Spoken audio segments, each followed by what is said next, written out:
Hello guys, welcome to dream world. तो आप लोगों ने मुझे मिस किया या नहीं? चलो पता नहीं आपने क्या नहीं किया, बट मैं अब स्टोरी शुरू कर देती हूँ। और हाँ, बता जरूर देना कि मिस किया या नहीं। स्टार्ट। तो वांग जी एकदम से बोल पड़ता है कि नहीं, विंग आप लोगों के साथ नहीं जा सकता, विंग मेरे साथ रहेगा।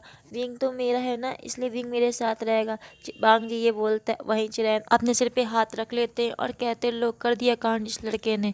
वहीं वांग जी अब सबको देख रहा होता है और सब वांग जी को देखते हैं। तभी वांग जी एकदम से भाग के जाता है विंग के पास और विंग को गले लगा लेता है और कहता है, अंकल आंटी, मतलब कि अंकल आंटी नहीं बोलता है, बोलता है मॉम डैड, आपका बेटा मेरा हस्बैंड है होने वाला, और आप उसे कैसे ले जा सकते हो, ये बोलता है। अब ये सुन के बाकी सब शौक हो चुके थे, यहाँ तक कि विंग भी शौक हो जाता है। तभी सभी लोग जो शौक हो चुके थे वो वांग जी को देखने लगते हैं, और फिर विंग के पेरेंट्स भी वांग जी को देख रहे होते हैं। जब वो वांग जी को देखते हैं तो उन्हें वांग जी अच्छा लगता है, तो विंग के पेरेंट्स को कोई दिक्कत नहीं होती। विंग के पेरेंट्स कहते हैं, ओके ठीक है, तो तुम भी हमारे घर में जाना मैरिज करके। तो फिर वांग जी कहते हैं, नहीं, मैं आपके घर में नहीं आऊँगा, बल्कि आप लोग हमारे साथ रहेंगे यहाँ पे।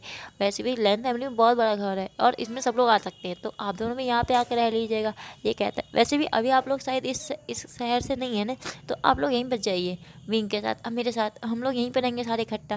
वांग जी पूरी प्लानिंग करके कहता है कि, और फिर ये बताता है वो बताता है, कितने सारे वांग कहता है, फिर हमारे बच्चे होंगे, फिर उनके भी बच्चे होंगे, सारी फैमिली बड़ी हो जाएगी। ऐसे ऐसे करके वांग जी बहुत लंबा चौड़ा फंसाता है। तभी विंग की फैमिली वांग जी से कहती, ठीक है बेटा, ठीक है, हम तुम्हारी बात मानते हैं, हम लोग सब साथ में रहेंगे, ओके। तो अब बताओ। तो फिर वांग जी कहता है, वो मैं कह रहा था ना कि अब हमारी मैरिज कब होगी। तो फिर वांग जी की ये बातें सुन के चिरैन, जो कि पहले ही शौक हो चुके थे, अब दोबारा शौक हो जाते और कहते, इस लड़के ने अपने लिए खुद ही प्लानिंग कर रखी है, वैसे भी मेरी तो इस लड़के को अब कोई ज़रूरत ही नहीं है। तभी वांग जी कहते, वो ना, आप आगे की बात अंकल से कर लो। तो अंकल सोच रहे होते मन में, अब कहने के लिए कुछ बचा है। तो फिर विंग के पेरेंट्स और वांग जी के मतलब अंकल और भैया बात करने लगते हैं। तो वो कहते हैं, चलो 1 महीने बाद इन लोगों की मैरिज रखते हैं। इस पर वांग जी तो बहुत ज़्यादा खुश जाता है, बट विंग के फेस पे अभी कोई एक्सप्रेशन नहीं थे। तो सभी को लगता है कि विंग भी मैरिज करने के लिए मान ही जाएगा, क्योंकि अगर उसे मना करना होता तो सामने ही कर देता। बट अब जब विंग कुछ नहीं करे तो वो मैरिज के लिए मान गया, सब ये समझते हैं। और फिर विंग और वांग जी की मैरिज 1 महीने बाद की फिक्स हो जाती है। तो ये तो स्टोरी हो गई यहाँ पे। अब विंग वांग जी सभी फैमिली सब साथ में रहने लगती है।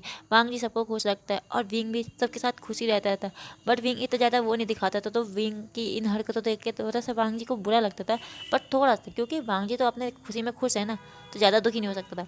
बट ऐसे ही विंग बीतते गए वांग जी और फिर विंग की मैरिज आती है। उस दिन विंग और वांग जी की मैरिज भी जाती है। मैरिज के बाद जब फर्स्ट नाइट की वक्त आती है, तो वांग जी और विंग के बीच में कुछ नहीं होता है। वांग जी को अब बुरा लगता है कि अब विंग ये क्यों कर रहा है, क्योंकि मैंने हमारी मैरिज हो चुकी है, तो अब तो विंग को मेरे साथ रहना चाहिए। वांग जी यही सब सोचने लग गया था और वांग जी थोड़ा सा डाउन भी हो चुका होता। अब वांग जी उतना खुशी खुशी नहीं रहता था, वांग जी का मूड ऑफ रहता था, क्योंकि विंग तो उसकी सुनता नहीं था और ना ही विंग वांग जी से ज़्यादा बातें करता था। नॉर्मली टाइम जैसे पहले था वैसे ही पूरे तरह से, बट विंग थोड़ा सा नॉर्मली रहता था, बाकी सबसे भी वैसी ही बातें करता था। बट विंग जी को लगता था कि अब वो मेरा हस्बैंड है, तो कम से कम मुझसे तो थोड़ा खुले। बट विंग जो था बिल्कुल खुलता नहीं था। विंग पता नहीं एकदम चुप था, साइलेंट बॉय। विंग अपने आप को बदलने की कोशिश भी नहीं करता, और वहीं वांग जी जो कि विंग को बदलना चाहता था और विंग बदलना नहीं चाहता था। तो इसी चक्कर में जो वांग जी होता है वो बहुत ज़्यादा कंफ्यूज हो चुका था, क्योंकि उसका हस्बैंड बिल्कुल साइलेंट था और विंग इतना साइलेंट तो नहीं चाहता था उसके हस्बैंड को। वांग जी देखता है विंग अभी भी साइलेंट है, और विंग ने तो वांग जी को मार्क भी नहीं किया है, जबकि वांग जी ने तो उसे बचपन में मार्क कर लिया था। और फिर वांग जी को विंग ने एक बार भी नहीं देखा था। जैसे विंग बाकी सबसे नॉर्मली बातें करता था, वैसे ही वांग जी से भी बातें करता था, और वांग जी को ये सब बुरा लगता था कि विंग वांग जी को थोड़ा ज़्यादा देखे, थोड़ा ज़्यादा ध्यान दे। बट वांग जी को ये सब नहीं मिलता था, तो वांग जी बहुत ज़्यादा निराश हो चुका था। वांग जी बहुत ज़्यादा अपसेट रहने लग गया था। बट एक दिन वांग जी को खुशी होती, क्योंकि वो खुशी रहती थी जो वांग जी की नहीं होती है, वो हीट आने वाली होती, बट वांग जी की हीट नहीं आई होती, मगर वांग जी की वजह से विंग की हीट आ जाती है, क्योंकि विंग और वांग जी साथ में रहते थे और वांग जी ने तो विंग को मार्क कर रखा था, भले ही विंग ने वांग जी को नहीं किया था। तो इसी वजह से जब वांग जी और विंग साथ में रहते तो वांग जी की वजह से विंग की रट आ जाती, और विंग की रट एकदम अचानक से आई होती है ना। इसमें वांग जी को कुछ पता था ना, विंग को पता होता है। तो जो विंग होता है वो ये बहुत ज़्यादा तड़प रहा होता है, और इतने ज़्यादा तड़प रहा होता है, और इस समय जब विंग तड़प रहा होता है तो वो पता है बाथरूम में होता है। विंग को पता चल गया था कि उसकी रट आ गई, और विंग इस समय बहुत ज़्यादा तड़प रहा होता है, क्योंकि इस समय विंग को वांग जी की ज़रूरत थी, वांग जी की ज़रूरत, क्योंकि उसकी ओमेगा की ज़रूरत थी। और इस समय विंग जो था वो बहुत ज़्यादा तड़प रहा होता है, बट वो नहीं चाहता था कि इस बारे में वांग जी को पता चले, क्योंकि वांग जी को तो उसने मार्क कर दिया था बचपन ही में। बट विंग जो कि इतने लंबे टाइम से इस रट को इस तरह से बर्दाश्त कर रहा है, इस तरह से तड़पते हुए, वांग जी देखता है कि विंग उसके पास नहीं है, तो वांग जी उठता है और उठने के साथ तक देखता है तो उसे बाथरूम में विंग मिलता है। विंग देखता है वांग जी कि विंग तड़प रहा है और इस समय वांग जी देखता है कि विंग बहुत ज़्यादा कोशिश कर रहा है अपने आप को कंट्रोल करने की, पर नहीं कर पा रहा। तो वांग जी विंग के पास जाता है और उसे गले लगा लेता है। जैसे ही वांग जी विंग को गले लगाता है तो जो वांग जी की सेंट होती है विंग के पास जाती है, जिस वजह से विंग को अपने ओमेगा वाली फीलिंग आती कि वांग जी उसका ओमेगा आ गया। तो फिर भी अपने आप को बिल्कुल कंट्रोल नहीं करता और विंग के साथ अपनी रात को बिताने लगता है। और इसी बीच वांग जी की भी हीट आ जाती है, तो दोनों अपनी रात और हीट मनाने लगते हैं। इस तरह से वांग जी भी विंग को मार्क तो कर ही चुका था, तो फिर इस समय विंग भी वांग जी को मार्क कर देता है और मार्क करने के बाद विंग और वांग जी की नोटिंग भी हो जाती है और इस बीच दोनों पूरे टाइम अपना साथ में बिताते हैं। और इस बीच वांग जी और विंग कई बार इंटीमेट होते हैं और विंग और वांग जी के इंटीमेट होने के बाद वांग जी और विंग बेड में पड़े होते हैं। अब दोनों सो रहे होते हैं और इस बारे में बाकी सबको भी पता चल जाता है कि वांग जी और विंग की जो सेंट होती है वो बाहर भी आ गई थी।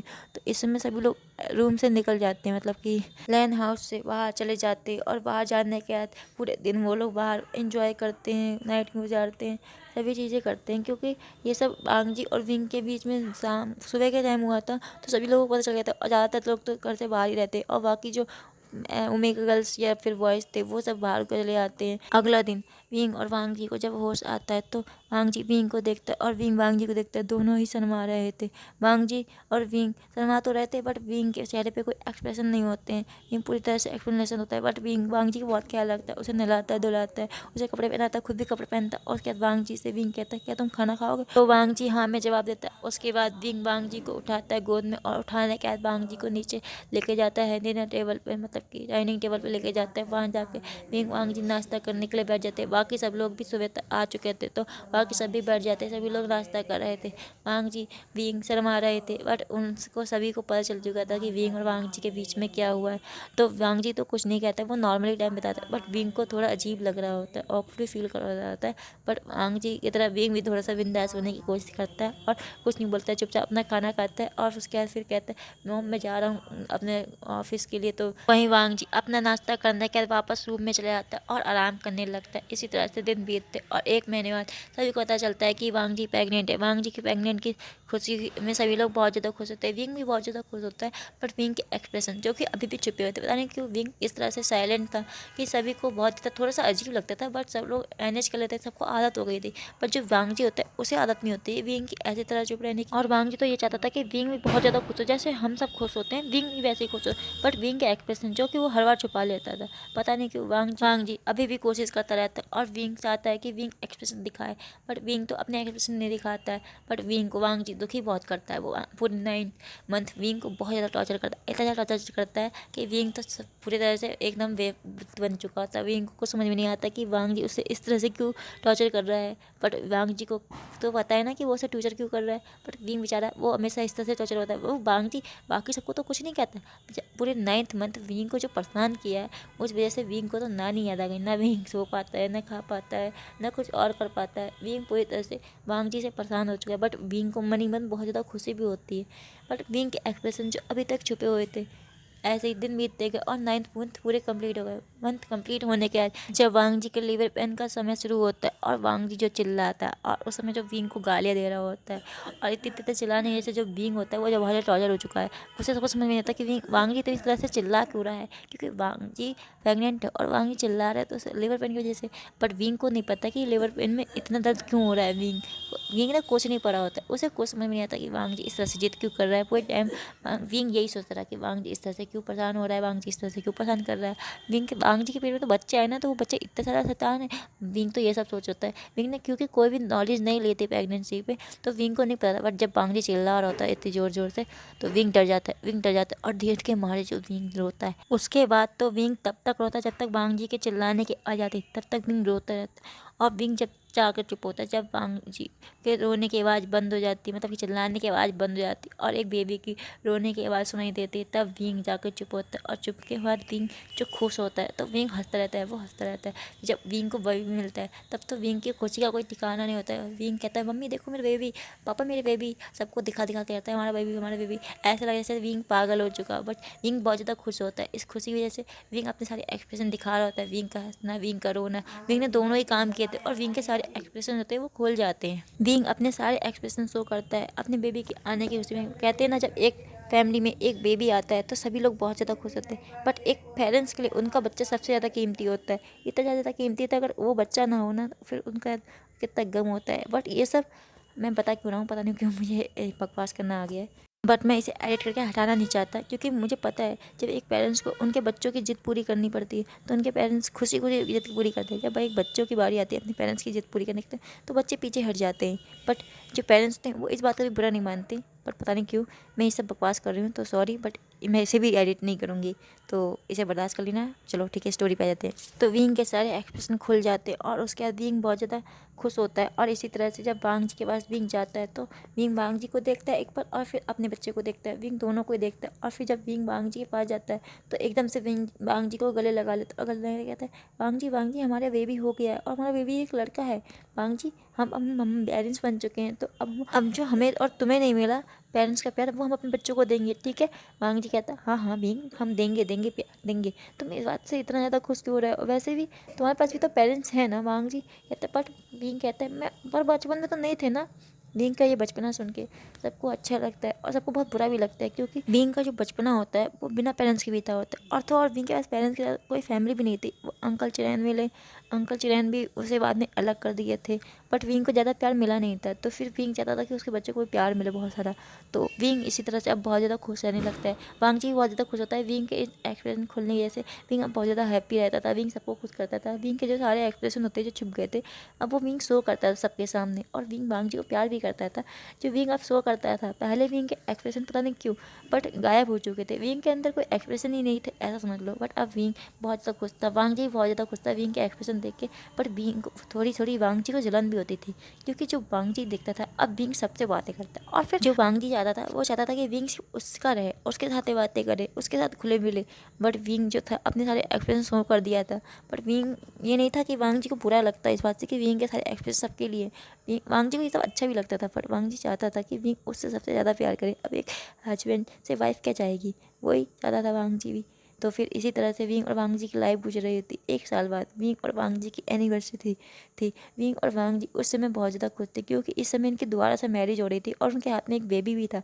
विंग वांग जी मतलब वांग जी जो था वो बिना हाथ में रोज़ पकड़ा था, बट विंग के हाथ में एक बेबी था और दोनों मैरिज कर रहे थे। इस समय दोनों चर्च में होते और चर्च में होने के साथ विंग और वांग जी एक दूसरे को देख रहे होते। तभी फादर कहते हैं ब्राइड और ग्रूम एक दूसरे को किस करे और ये मैरिज यहाँ पे लॉक हो जाएगी।